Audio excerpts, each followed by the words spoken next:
Partha Naitattvayupapadyate Naitattvayupapadyate Kshudram Hridaya Daurbalyam Kshudram Hridaya Daurbalyam Tyaktvottishta Parantapa Tyaktvottishta Parantapa. So, O Partha, yield not to unmanliness, it is not worthy of you. Shaking off this mean faint-heartedness. Arise, O scorcher of foes. Krishna says to Arjuna, a new name, Partha. This comes from Pritha. His mother is Kunti. Arjuna's mother is Kunti, the queen, and one of her names is Pritha, daughter of Prithu. So Pritha. And so Partha is the son of Pritha. Another name for Arjuna is Kaunteya. Again and again Krishna uses it. It also means son of Kunti. So Partha means son of Pritha, Kaunteya means son of Kunti, and Kunti and Pritha both are the same. Now, actually I've got some numbers for you.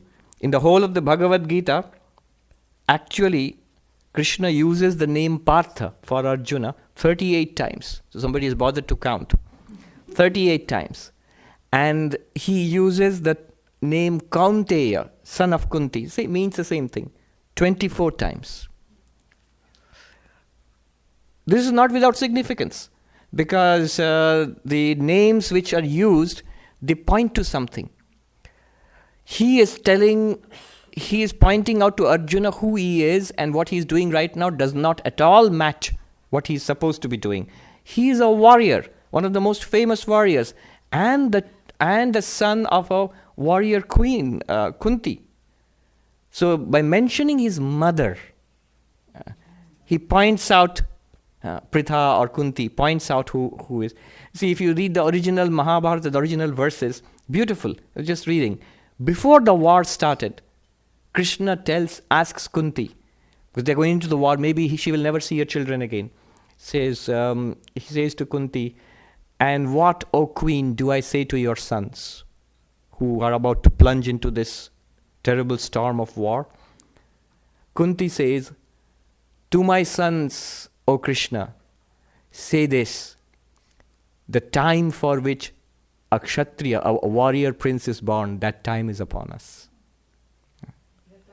That time is upon us. That time is here, for which a warrior is born. That reminds you of those stories of the Spartans, where the Spartan mothers would say to their children that go out, to their sons, they go out into this battle and return with your shield or upon it. That means, with your shield means you're standing. Upon it means they would carry the dead bodies back on the shield. Kunti says does not say to Krishna that protect my children and make sure that they come back alive. No, she says, tell them that I said, the time for which you were born, a Kshatriya, a warrior prince is born, that time is upon us. Now to the son of such a mother, he's calling him with his mother's name. Partha, O Partha. And what does he say? Klaivyam masma gama. Do not be paralyzed into inactivity. Klaivyam means neutered. Do not be paralyzed into inactivity. You are a resolute warrior. Naitattvai upapadyate. The word succeeding Partha, son of Pritha, son of such a warrior queen. Next word is, this does not befit you. You see the juxtaposition. What should you do? What do I do then? This mean faint-heartedness, this smallness, this pettiness. What Arjuna was putting forth as goodness, I'm a nice person. That he calls meanness, faint-heartedness, smallness. And he says, give it up, get rid of it.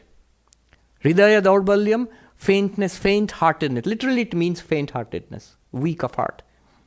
Kshudram means small, mean, petty, small. Get rid of that and rise up. Stand up, rise up. And then the next word he uses, he addresses Arjuna, Parantapa, O scorcher of foes, O one who is a terror to his foes. So look at the language Krishna is using. This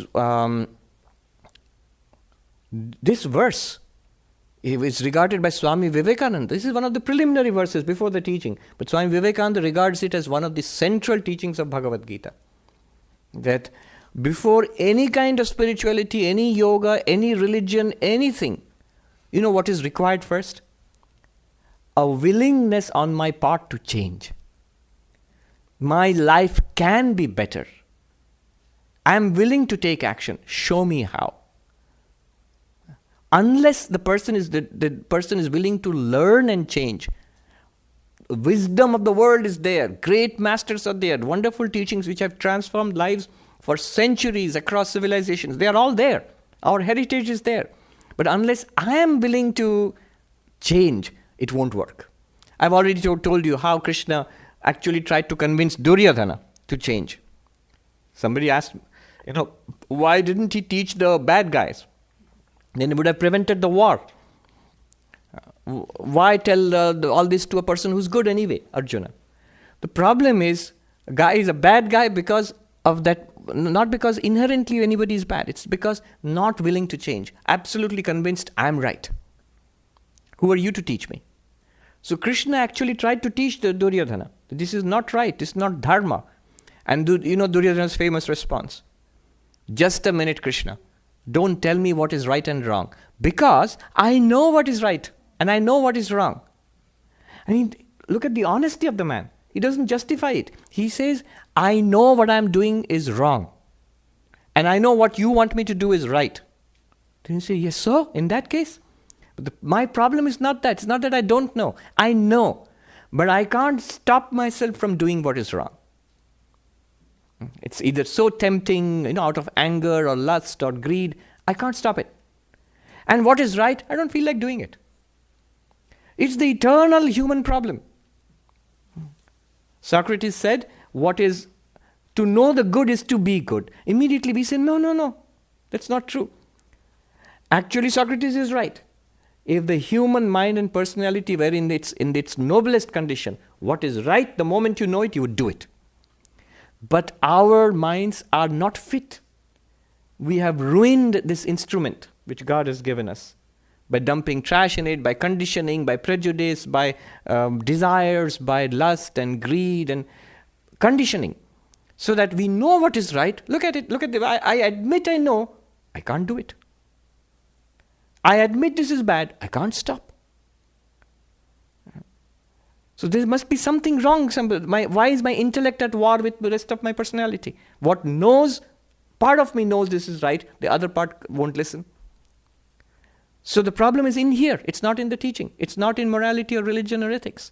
That's why Krishna says, you have to stand up, shake off this meanness, this smallness. Swami Vivekananda said, the old religion said, one who does not believe in God is an atheist.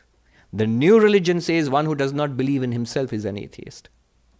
Believe in himself means, I am good, I can change, I can make my life better. This is the essential, the first condition to any kind of spirituality, religion, morals, philosophy, whatever. Practically, if you want to make a change. This was said to me by a monk, again in the Himalayas. The example he used was a very rural kind of, village kind of example, but very telling. He said, in the villages, we who have lived in villages, we know that when a farmer, when he sees a calf which is ill, if the calf is trying to get up, you can make it stand on its legs and it will recover, you know that.